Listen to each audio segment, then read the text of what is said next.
Life में क्या कर रहे हो? आईएएस वाईएएस बनो थोड़ा। ये राय तो बहुत सुनी होगी आपने और कॉन्टेक्स्ट भी शायद याद आ गया हो। अब हमारा तो पता नहीं, लेकिन एक ऐसी शख्सियत है, एक ऐसी महिला है जिन्होंने ये कर दिखाया है और आज नारी शक्ति में कोशिश करेंगे उन्हीं से मुलाकात करवाने की। नमस्कार, मेरा नाम है अंजलि और आप देख रहे हैं विस्तार न्यूज का खास कार्यक्रम नारी शक्ति।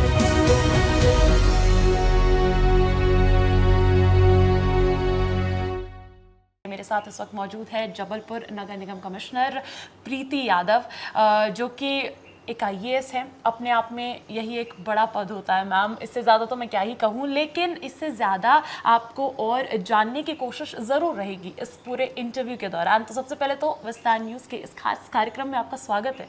Thank you so much Anjali ji, thank you. अच्छा, वैसे तो काफ़ी बिजी हैं आप और अभी इनको थोड़ा काम पे भी जाना है, लेकिन एक सवाल बस उससे पहले आपसे करना चाहूँगी, बाकी तो आपके काम में डिस्टर्ब करके करेंगे, कि इस जिम्मेदारी को कैसे निभा पाती हैं हर दिन सुबह उठ के? क्या वो ऐसा इंस्पिरेशन, मोटिवेशन है जो आपको खींच लाता है कि नहीं मुझे करना है ये? वैसे तो जब भी आपके पास कोई रिस्पॉन्सिबिलिटी आती है तो उसके साथ उसे निभाने की पूरी शक्ति भी आपके पास स्वयं ही आ जाती है। दूसरी बात है कि ट्रेनिंग और ये एक्सपोजर, जो विजिट्स, हमारी जो एक्सपोजर पोस्टिंग्स होती हैं, उनमें हम सब सीख जाते हैं। लेकिन उसके सिवाय अगर मैं बोलूँ तो जो चेंज आप ला सकते हैं अपने समक्ष में, आप देख सकते हैं, वो जो पावर आपको वहाँ से मिलती है चेंज देखने के बाद, आपके छोटे से एफर्ट से, वो बहुत पावरफुल बनाता है, आपको बहुत ज़्यादा मोटिवेट करता है हर दिन कुछ नया करने के लिए। मैं देख रही हूँ बहुत सारे लोग यहाँ पे खड़े हैं, आपका इंतज़ार कर रहे हैं। इनकी आंखों में जब उम्मीद देखती हैं तो गर्व तो महसूस होता होगा। बिल्कुल, गर्व भी महसूस होता है और एक रिस्पॉन्सिबिलिटी भी महसूस होती है कि इनको निराश कैसे ना करूं और कैसे जो ये उम्मीद है इसको मैं पूरा कर सकूं। चलिए ठीक है, अब फिर चलते हैं, आप अपना काम कीजिए, हम वहीं से आपका थोड़ा सा और वक्त चुराएंगे। बिल्कुल।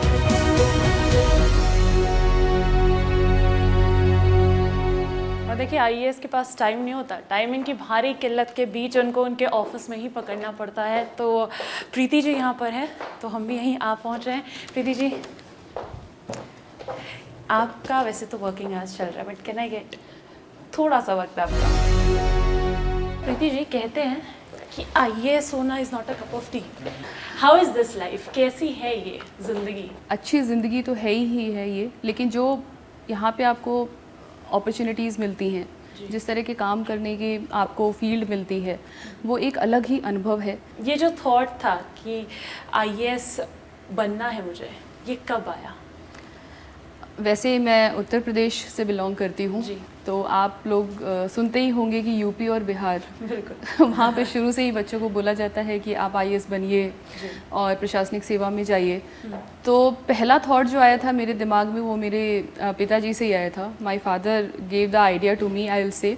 ऑल्दो धीरे धीरे जब आप आगे बढ़ते हैं तो खुद का अपना थॉट एक डेवलप होता है, तो उसके साथ ही ये थॉट भी डेवलप हुआ कि आईएएस में जाना चाहिए। कभी ऐसा हुआ कि कोई ऐसा मोमेंट आया हो जब लगा हो कि नहीं कर पा रही हूँ? क्योंकि ये सवाल पूछने के पीछे ये भी वजह है कि मैं दिखाना चाहती हूँ कि नो मैटर आप कितने पावरफुल हो जाते हैं, at the end of the day आप इंसान ही हैं। कभी तो आपको भी आ ही जाता है सेल्फ डाउट। मुझे ऐसा लगता है शुरुआत में जब आप नए नए फील्ड में आते हैं, हम प्रोबेशनर्स होते हैं, ट्रेनिंग कर रहे होते हैं, तो जो हमारे सीनियर्स होते हैं उनको देख के लगता है इनको कितनी चीज़ें पता हैं, ये कितनी आसानी से चीज़ों को हैंडल कर लेते हैं। कई लोग एक्सपीरियंस भी होते हैं, but for my case college के बाद मैं सीधे सर्विस ही ज्वाइन की है मैंने। बट समय ये भी दिखाता है कि हो सकता है आपसे कभी कभार गलती हो जाए, बट उस गलती से सीख लेंगे तो आगे चल के आप वो गलती दोबारा नहीं करेंगे। बीइंग अ लेडी, जैसे महिला होने के नाते आप की जिम्मेदारियां और भी होती हैं, बिकॉज़ फैमिली को भी आपको उतना ही समय देना है और ऑफिशियल जॉब को आप बिल्कुल दरकिनार नहीं कर सकते। और ये जॉब ऐसी है जो 24/7 अटेंशन डिमांड करती है आपसे, तो वो चीज़ों को बैलेंस करना भी आई थिंक आप एक्सपीरियंस के साथ धीरे धीरे सीखते हैं। लबासना का डे 1 कैसा था? बहुत एक्साइटिंग था। मदर और फादर साथ में आए थे और उनके लिए जब हम मसूरी पहुँचे और स्टेशन पे पहुँचे, I am still getting goosebumps. I can see that. So जब हम मसूरी पहुँचे और मेरे फादर ने बोला कि फाइनली ये दिन आ गया है, बिकॉज वो कभी मसूरी नहीं गए थे, हम कभी मसूरी नहीं गए थे। अच्छा। तो उनका कहना था कि मैंने ये सोचा था कि कभी ऐसा होगा, बट जब वो गेट पे पहुँचे और डे हैज़ कम, तो इट वाज मेमोरेबल। आप छुट्टी वाले दिन भी काम पर पहुंच गई थी। ओके। तो वो जो इंस्पिरेशन है कहाँ से लाती है वो मोटिवेशन, रोज सुबह उठ के काम पे जाना, छुट्टी वाले दिन भी काम पे जाना? आई थिंक वो मोटिवेशन आपको काम से ही मिलती है। जब लोग आपको सराहते हैं और आपने छोटा सा, आप छुट्टी वाले दिन संडे के दिन आप 3-4 घंटे आ गए और उससे आपने जो चेंज देखा जी। वो उससे बहुत ज़्यादा है, तो ये बहुत ही पॉजिटिव फैक्टर होता है। स्पेशली नगर निगम की मैं बात करूँ तो हमारे पास बहुत स्टाफ होता है, बहुत अमला होता है, लेकिन वो आपकी तरफ देखता है, जैसा आप करते हैं वैसा वो करता है। तो अगर आप ज़्यादा तत्पर रहते हैं तो वो भी उतनी ही एनर्जी के साथ काम करते हैं। अच्छा, आईएएस की एक ऐसी जॉब है जिसमें ग्रामीण क्षेत्रों में भी लोग समझते हैं कलेक्टर मैडम आ गई, कलेक्टर मैडम आ गई, तो इस चीज़ का कोई आपका अनुभव रहा हो? अभी मैं अर्बन में हूँ, बट इससे पहले मैं रूरल में भी काम कर चुकी हूँ। एज अ सीईओ ज़िला पंचायत राजगढ़ में रही हूँ मैं। तो मुझे याद है वहाँ पे सारंगपुर एक जगह है, वहाँ मैं गई, ऐसे ही विज़िट पे गई थी जब मैंने ज्वाइन किया। जब वो सारी मीटिंग ख़त्म हो गई तो सारी महिलाएं इकट्ठे होके आईं और उन्होंने मुझे पर्सनली बोला कि पहली बार एक तो कोई आईएएस मैडम यहाँ आई है। अच्छा। तो हमें ऐसा लग रहा है कि आज हमने सामने से देखा है। दूसरी बात है, आपने जिस तरह से हमसे सवाल किया और जिस तरह से हमसे बात की, तो ऐसा लगा कि आप भी हमारी तरह ही नॉर्मल हैं, कुछ अलग नहीं है, लेकिन आप बहुत कुछ कर सकती हैं। तो अब हम अपने बच्चों को भी ऐसे बोलेंगे कि तुम भी कुछ भी कर सकते हो। और दूसरी एक और मुझे इससे याद आया कि एक जगह लैंड का कोई इशू था, ग्रामीण थोड़े परेशान हो रहे थे कि उनको एक्विजिशन में नहीं जाना है। फिर आई वॉज एसडीएम, तो वहाँ मुझे भेजा गया। जब मैंने वहाँ बैठ के उनसे बातें करी तो जिस तरीके से उन्होंने मेरी बातें सुनी, मतलब बाकी लोग भी गए थे, बट जिस तरीके से मेरी बातें सुनी कि आप आई हैं वहाँ से, आप लेडी ऑफिसर हैं, आप हमारी बात समझेंगी, और बहुत शांतिपूर्ण तरीके से सुनी, फिर अपने विचार भी रखे और फिर हम फाइनल निष्कर्ष पे पहुँच पाए वहाँ पे। तो वो बहुत एम्पावरिंग था मेरे लिए कि जस्ट बातचीत करने से और ये कॉन्फिडेंस बिल्ड कर पाई मैं कि वो उस काम को, सरकारी काम को करने में उन्होंने सहयोग किया। अच्छा, लेकिन ब्यूरोक्रेसी पे आमतौर पर ये आरोप लगते हैं कि बहुत करप्शन है, बहुत करप्शन है। कभी ऐसा मोमेंट रहा हो कि आपको रिश्वत देने की कोशिश की हो किसी ने? क्योंकि मैंने किस्से कहानियाँ बहुत सुनी कि आप बहुत ईमानदार आईएएस ऑफिसर हैं। ऐसा कभी मौका नहीं आया और मेरे सामने इनफैक्ट किसी की शिकायत भी जनरली नहीं आई है। मुझसे तो कभी, खैर कभी किसी ने बात नहीं की। शायद वो एक मैसेज भी होता है, जो लोग ऐसी बात कभी नहीं करते। बहुत फेमस कोट है कि पेशेंस, परसिवरेंस और डेडिकेशन आपको आईएएस बनाता है, लेकिन आप रोज उसी रूटीन को फॉलो करते हैं, इतने सारे लोगों की अलग अलग समस्याएं सुनते हैं, वो पेशेंस कैसे मेंटेन कर पाती है? कभी ऐसा नहीं होता कि नहीं यार हटाओ यार? वैसे जो आप बात बोल रहे हैं वो नेचुरल ह्यूमन टेंडेंसी है, हर इंसान कभी ना कभी परेशान हो सकता है। अगर आप देखेंगे तो डेली समस्याएं तो होती हैं सभी की अलग अलग, लेकिन समस्याओं में यूनिकनेस बहुत होती है। और जब तक, और हम लोग तो एक जगह बहुत ज़्यादा रहते भी नहीं हैं, हमारा ट्रांसफ़र्स भी मतलब 1 साल 2 साल में हो ही जाते हैं, तो नई जगह, नई समस्याएं, नए लोग और नए इश्यूज़ आ जाते हैं, तो बोर होने की तो संभावना बिल्कुल ही कम होती है। अच्छा, वैसे ही जो बात चलती है कि एक डॉक्टर से ही शादी करता है, एक आईएएस से ही शादी करता है, आपका केस भी कुछ वैसा ही है, तो उससे कुछ हेल्प मिलती है? मेंटर के तौर पे आपके हस्बैंड ने आपके लिए काम किया? हाँ बिल्कुल मिलती है। मतलब ऐसा मैंने सोचा नहीं था कि मुझे एक आईएएस से ही शादी करनी है। फिर ये कैसे हुआ, सबसे पहले तो ये बताइए। It just happened, it was not planned और something, but things were good. मतलब एक होता है शादी में कॉम्पेटिबिलिटी एंड गुड पेयर, जो सब कहते हैं कि क्या क्या चीज़ें होनी चाहिए, somehow it was God's plan and it was meant to be, so it happened. But yes, it is a very positive thing, और हम दोनों एक दूसरे के लिए उसी हिसाब से बैलेंस आउट करते हैं टाइम को। तो I think it is a good thing. Understanding life partner बिल्कुल अच्छा रहता है, अच्छा सपोर्ट क्रिएट करता है। ठीक है, अब फैमिली की बात चल ही पड़ी है तो फैमिली की बात भी करेंगे, लेकिन ये माहौल थोड़ा फैमिली की बात करने का नहीं है, तो हम आप जब काम से फ्री हो जाएंगी उसके बाद आगे चलेंगे, आगे बढ़ेंगे, वहाँ पे जानेंगे आपकी पर्सनल लाइफ के बारे में भी। डेफिनेटली। तो जबलपुर की सड़कों पे निकल पड़े हैं हम जबलपुर नगर निगम कमिश्नर प्रीति यादव के साथ। मैम, शहर तो बहुत खूबसूरत है आपका, थैंक यू सो मच। आपको पसंद है क्योंकि उत्तर प्रदेश से आप आती हैं, कैसे मतलब देश के दिल के इस कोने से आपने दिल लगाया है?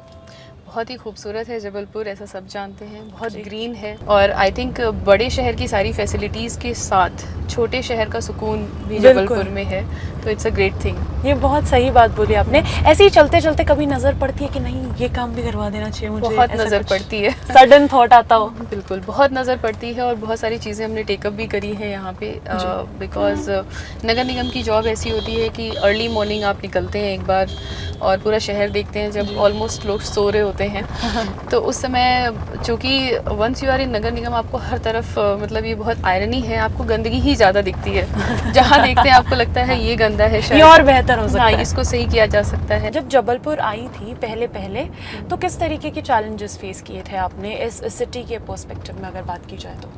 राइट, तो 2-3 चीज़ें होती हैं जिस पे हम फोकस करते हैं नगर निगम में। One of the things is cleanliness, सफाई है। तो सफाई के लिए मुझे लगता है कि जबलपुर अच्छा है बट हमें ग्रेडिंग्स में बहुत अच्छे हम नहीं रहे हैं, तो हमें पहली बार इस साल 3 स्टार मिला है। आंकड़े जो अभी के आए हैं मैं आपको बता दूं कि 2024 वायु सर्वेक्षण में जबलपुर ने ऑल इंडिया सेकेंड रैंक हासिल की है आफ्टर सूरत, तो अपने आप में बड़ी उपलब्धि है ये। और नगर निगम कमिश्नर होते हुए तो मतलब इट्स लाइक कि आपका योगदान बहुत रहा होगा इस चीज़ में। बिल्कुल, सबने बहुत मेहनत की है, पूरी टीम ने बहुत मेहनत की है और मेरा गाइडेंस रहा है और मेरा पूरा सपोर्ट भी रहा है, लेकिन टीम ने बहुत मेहनत की है। क्लीनलीनेस के मामले में इंदौर एमपी में अपने आप एक बड़ी सिटी है जो एग्जाम्पल सेट करते आई है इतने सालों से, तो ऐसा कभी होता है कि नहीं यार इंदौर वाला मॉडल अडॉप्ट कर लेते हैं, वैसा करके देखते हैं जबलपुर में, ऐसा लगता है कभी ऐसा आइडिया कॉपी पेस्ट वाला? एक्चुअली गुड प्रैक्टिसेस से सीखना एक बहुत अच्छी चीज़ होती है जी। अगर कोई बहुत अच्छा कर रहा है तो उसको कॉपी करने में भी कोई बुराई नहीं है, बट हर सिटी अपने आप में यूनिक होती है। अभी मुझे बहुत खुशी हो रही है ये बताते हुए कि जो हमारी स्मार्ट सिटी है उसकी मैं ईडी भी होती हूँ। अच्छा। तो स्मार्ट सिटी के थ्रू जी हमने एक चैलेंज हुआ था गवर्नमेंट ऑफ इंडिया से, cities to challenge. Fortunately we got it, we won the challenge. और मध्य प्रदेश में मात्र 2 ही शहर हैं जिनको उसमें सिलेक्शन हुआ, एक उज्जैन है और एक अपना जबलपुर है। तो उसमें हमें जो राशि मिली है, अच्छा। उस राशि का उपयोग करके हम अपनी रिसोर्सेज बढ़ा रहे हैं जिससे स्वच्छता में बहुत ज़्यादा चेंज आएगा। All the best for that. Thank you. अच्छा, कभी ऐसा होता है कि आपकी राय न मिलती हो अपने सीनियर्स से या फिर अपने कलीग से, कि मतभेद आता है, कैसे डील करती है उस चीज़ से? बिल्कुल, हर इंसान का व्यक्तित्व और विचार अलग अलग होते हैं। मैं ये मान के चलती हूँ कि हो सकता है कि अगर मैं दूसरों से बातें करूँ जी या उनकी बात समझने की कोशिश करूँ तो उनके आइडियाज़ मेरे से बेटर भी हो सकते हैं। मैं हमेशा मिड वे फॉलो करती हूँ कि काम होना चाहिए, ज़रूरी नहीं है कि जो आपने सोचा उसी हिसाब से हो। अगर आपका एम क्लियर है तो आई थिंक आप डिस्कशन करके आराम से सोल्यूशन तक पहुंच सकते हैं। Bureaucracy with diplomacy, that's what she do. हमारे देश में कोई जगह जो आपको बहुत पसंद हो? मुझे लगता है मसूरी बहुत खूबसूरत है। वो तो लगेगी ही। मसूरी बेहद खूबसूरत है और उसके सिवाय इंडिया ऑल इन ऑल मुझे लगता है टूरिस्ट के लिए तो पैराडाइज है। ऑप्शनल सब्जेक्ट कौन सा था आपके पास? Public administration. ये एक ऐसा ऑप्शनल है जो बहुत ट्रेंडिंग था कुछ टाइम पहले। अच्छा। और जब मैंने लिया उसके बाद ये ट्रेंड खत्म हो गया। क्यों?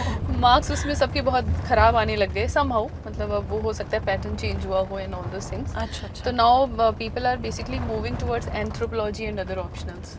अच्छा, वो कर रहे हैं। बट आपका आई थिंक थर्ड अटेम्प्ट हुआ था, हाँ। तो स्टार्टिंग से यही ऑप्शनल रखा था? हमेशा यही रखा था और हाँ फर्स्ट से यही रखा था। In fact I appeared for interview in my first attempt. उस समय भी इंटरव्यू में गई थी बिकॉज जस्ट ऑप्शनल बहुत ही बुरी स्थिति में चल रहा था। अच्छा। तो इस वजह से नहीं हो पाया। अगर थर्ड में नहीं होता तो आई वुड हैव मूव्ड। अच्छा। हाँ हाँ वो था। मूव टू अदर ऑप्शनल या फिर drop the plan of UPSC? No, optional. I was अच्छा। Thinking one more chance. Okay. लेकिन मानती हैं कि बहुत सारे लोग होते हैं जो 4 साल 5 साल देते हैं उसके बाद भी कुछ उनका हो नहीं पाता, तो मानती हैं कि there should always be option भी, प्लान भी होना चाहिए? डेफिनेटली होना चाहिए। I will always suggest that. मतलब ऑल्दो मतलब आपको शुरू से आपकी एजुकेशन भी ऐसी रखनी चाहिए। You should have a degree, proper degree जो आपके काम आ सके, मतलब प्रोफेशनल डिग्री होनी चाहिए आपके पास। मेरे थर्ड अटेम्प्ट में मैंने 6 एग्ज़ाम्स क्लियर किए थे जिसमें मेरा इसमें सिलेक्शन हुआ है। उसी टाइम मेरा 6 और एग्ज़ाम में भी सिलेक्शन हुआ था। अच्छा, कौन कौन से? Counting on fingers. हाँ, वो EPFO का एग्ज़ाम जो 4 इयर्स में एक बार होता है, ओके। उसमें सिलेक्शन हुआ था। देन SSC वगैरह तो क्लियर किए ही थे। Then there was a exam for ISRO scientist, उसमें भी हुआ You था। cracked that also? Yes, I did. And then banks and all, वो बहुत सारे PCS, देन राजस्थान का भी ऑलमोस्ट मैंने फिर ड्रॉप किया था, मेंस में अपीयर नहीं हुई थी मैं। तो I applied for everything in my third attempt. अच्छा, प्रीति यादव के केस में मुझे ऐसा लगता है वो एक मजाक मजाक में बात कही जाती है ना कि answer any 4। Preeti Yadav answered all of them और उसके बाद बोला चूज एनी 4। प्रिपरेशन के दौरान क्या ऐसी चीज़ें थी जो छोड़नी पड़ी? सो मैनी थिंग्स एक्चुअली छोड़नी पड़ी या बाई चॉइस भी छोड़ी है, मे बी ना रिक्वायर हो किसी किसी को, बट मुझे लगा और मैंने छोड़ी है। Social media I think I left totally. Okay. बहुत सारे दोस्त हुआ करते थे, काफ़ी लोगों से कम कांटेक्ट हो गया। लेकिन ये नहीं मानती कि आज हम देखते हैं कि बहुत सारे IAS ऐसे हैं जो अब सोशल मीडिया पर एक्टिव होके दूसरों को हेल्प कर रहे हैं, गाइड कर रहे हैं। यस, तो कभी वैसा नहीं फील हुआ कि अब शायद मुझे सोशल मीडिया ज्वाइन कर लेना चाहिए, शायद मेरी एजुकेशन, मेरा एक्सपीरियंस अब किसी और के काम आ जाए? I think social media can be a good thing as well, जो कि हो भी रहा है जी। और काफ़ी लोग इसका अच्छे से इस्तेमाल भी कर रहे हैं। But I think for my case मुझे ऐसा लगता है जो मैं अपनी पर्सनल कैपेसिटी में जहाँ पे मैं पोस्टेड होती हूँ वहाँ पे अगर मैं कुछ कर पाऊँ तो that will be better in spite of going towards social media, क्योंकि maybe in future I can, but अभी ऐसा सोचा नहीं। अच्छा, तो चलिए अब तो हम पहुंच गए हैं जबलपुर की बेहद खूबसूरत जगह डुमना नेचर रिजर्व और अब यहाँ इंटरव्यू का आगे बढ़ाएंगे। ओके। बेहद खूबसूरत जगह है ये। It's a very beautiful sight and tourism के नज़रिए से देखें तो नगर निगम के पास एक अच्छी प्रॉपर्टी है and it's a very green area जो सिटी की लंग्स भी कहला सकती है। बिल्कुल। अब हमें पता चला साफ हवा आ कहाँ से रही है।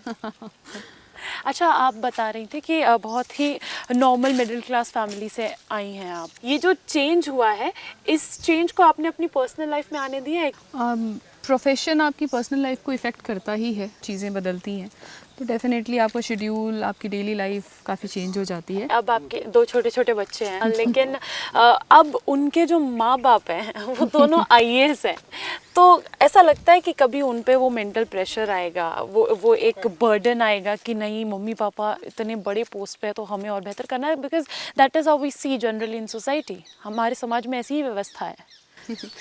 मुझे लगता है हमने अभी तक, बच्चे बहुत छोटे हैं, my daughter is 5 years old and son is 2, just 2 तो हमने इस तरह से कुछ सोचा ही नहीं है और इतना ज़रूर सोचा है कि बच्चों पे प्रेशर नहीं देना चाहिए किसी भी चीज़ का, तो वो जो करना चाहें, no pressure at all from our side. अच्छा, तो ऐसा कुछ भी नहीं होगा। इवन मुझे नहीं लगता कि उनको अभी ऐसा कोई एहसास भी है कि हमारे मम्मी पापा IAS हैं, उससे क्या होता है। फैमिली की बात चली रही है तो हर लड़की एक का सपना होता है कि मैं शादी ऐसे करूँगी वैसे करूँगी। आपने बहुत सिंपल तरीके से शादी की थी, उसके पीछे क्या ऐसा इंस्पिरेशन या थॉट रहा? हमने कोर्ट मैरिज की थी और हमारी फैमिलीज़ हमारे साथ थी, दोनों साइड की, तो it was a memorable moment in that way. Partner सही हो तो किस तरीके से शादी की है वो ज़्यादा मैटर भी नहीं करती है। अच्छा, हम परिवार की बात कर रहे हैं तो वैसे तो होता है ना, शर्मा जी की बेटी की देखो ये कर लिया, शर्मा जी के बेटे ने वो कर लिया, इस तरीके के ताने आम तौर पर माँ बाप देने लगते हैं और आपका तो पूरा परिवार होगा और अब आप एक एग्जाम्पल हैं उनकी फैमिली के अंदर ही, तो कहीं ना कहीं आपके कज़न्स को भी लगता होगा कि नहीं हमारी दीदी जो है, हमारी बहन जो है वो अब एक IAS है, तो वो आते हैं आपके पास ऐसी राय मांगने, सुझाव मांगने कि हमें भी IAS बनना है, गाइडेंस दे दीजिए? बिल्कुल आते हैं और फैमिली, कज़न्स, भाई बहन ये भी आते हैं साथ में। अब तो नहीं, अब काफ़ी टाइम हो गया है, शुरुआत में फ्रेंड्स भी पूछा करते थे। ज़िंदगी में आइडियल कैसे मानती हैं? आई थिंक बहुत लोग हैं जो आपको इन्फ्लुएंस करते हैं, तो एक पर्सन का नाम लेना थोड़ा सा मुश्किल है, लेकिन फिर भी अगर मुझे लेना हो तो माई मदर। मूवीज़ का शौक रखते हैं? हाँ, देखते हैं। कौन सी मूवी सबसे ज़्यादा पसंद? एग्ज़ाम अगर आपने देखी हो, इट्स इंग्लिश मूवी है और थोड़ी पुरानी है। उसमें सारी शूटिंग एक कमरे में ही हुई है and how a person can solve all the challenges being in a single room, closed room. Okay. So that was quite an interesting movie. तो आपका जो इंटरव्यू रहा उसमें कुछ ऐसा out of the box question जो आपसे पूछा गया हो आपको आज भी याद हो? इंटरव्यू के टाइम वैसे आपकी एक डेफ होती है जिससे वो सारे क्वेश्चन पूछते हैं मोस्टली, बट एक क्वेश्चन था उस टाइम काफ़ी एक इनफेमस कह सकते हैं केस हुआ था दिल्ली में, रेप केस जो हुआ था निर्भया। उसके बाद बहुत सारे स्टेप्स गवर्नमेंट ने उठाए थे जी। और सुप्रीम कोर्ट ने इंस्ट्रक्शंस भी दिए थे। तो आई स्टिल रिमेंबर कि मुझे बोर्ड ने, जब मैं उठने वाली थी तो उन्होंने लास्ट में मुझसे पूछा कि इस मामले में गवर्नमेंट ने क्या क्या स्टेप्स लिए हैं। तो I was able to answer, but they said कि सुप्रीम कोर्ट ने स्पेसिफिकली एक चीज़ ज़रूर करने को बोली है, स्पेसिफिकली बताना वरना नहीं बताना, एक ही चीज़ बताना। तो when there is so much pressure कि you are just waking up और आपको लग रहा है कि आप उठ के जा रहे हो और फिर एक ही चीज़ बतानी है वरना नहीं बतानी है जी। तो I got stressed in that moment. But फिर मैं थोड़ी देर शांत रही, बोलते नहीं आता कोई बात नहीं, यू कैन गो। बट मुझे लगा कि ये मेरा चांस है, नहीं तो ये ख़त्म है। हाँ। तो मुझे अचानक से याद आया कि जो स्पेशल बेंचेस का एक निर्देश हुआ था उसी टाइम कि एक स्पेशल टीम बनेगी, इन्वेस्टिगेट करेगी, उसके बेसिस पे स्पेशल जजेस की टीम उसको आगे फॉरवर्ड करेगी। तो वो जो था वो अचानक से पता नहीं कैसे क्लिक किया मेरे दिमाग में, मैंने बताया, then they said okay now you can go. तो ऐसा लगा होगा हश, हाँ, सही तो टाइम पे सही याद आ गया। क्वेश्चन वाज ऑलराइट बट जो प्रेशर था दैट वाज समथिंग यूनिक। उस दरवाजे से जब बाहर कदम रखा तो कैसा लग रहा था कि हो जाएगा, आई डिड वेल? ठीक लग रहा था बट कन्फ्यूजन हमेशा ही रहता है बिकॉज पहले भी मैं इंटरव्यू दे चुकी थी जी। तो डाउट फिर भी था, लेकिन ये था कि अच्छा तो किया है, अब बाकी देखते हैं जैसा भी होगा। और जिस दिन रिजल्ट आया था उस दिन घर का माहौल आपको किसने आके बताया था सबसे पहले? मैंने खुद देखा था। खुद देखा था। सबको पहले से पता था कि आज आ सकता है रिजल्ट। तो मैं बार बार मोबाइल चेक कर रही थी, यूपीएससी की साइट चेक कर रही थी। अचानक से वो पीडीएफ मिला और हिम्मत नहीं हुई पहले चेक करने की। देन रोल नंबर डाला और दिख गया। घर में पापा को छोड़ के सभी लोग थे, पापा ऑफिस के काम से इलाहाबाद में थे, मैं बनारस में थी उस टाइम। फिर पहले सबको ये बोला कि थोड़ा शांत रहना, मैं कुछ बताने वाली हूँ but it's okay, just cool down, क्योंकि मुझे लगा कहीं ओवर एक्साइटमेंट नहीं हो जाए किसी को जी। फिर जब मैंने बताया तो everyone was so happy, jumping with happiness। फिर लगा कि पापा को कैसे बताएं, he is in court with some case. तो उनको फ़ोन करके भी यही बोला कि पापा मैं कुछ बता रही हूँ बट इट्स ओके, जस्ट आराम से बी काम, टेक इट इजी। यस। तो फिर उनको बताया, then he immediately left from there, काम फिनिश करके। Wow, it was a wonderful feeling. हमारा स्पेशल सेगमेंट चलता है रैपिड फायर। Okay. तो यहाँ पे आपको वन वर्ड आंसर देना है। यूपीएससी का experience, mixed, education in true sense, empowerment, life Mantra of Preeti Yadav, simplicity, power का best use, empowering others. Uttar Pradesh या Madhya Pradesh? Madhya Pradesh now, Uttar Pradesh earlier. Okay okay. तो बहुत बहुत शुक्रिया आपका Thank you so हमें much. वक्त देने के लिए।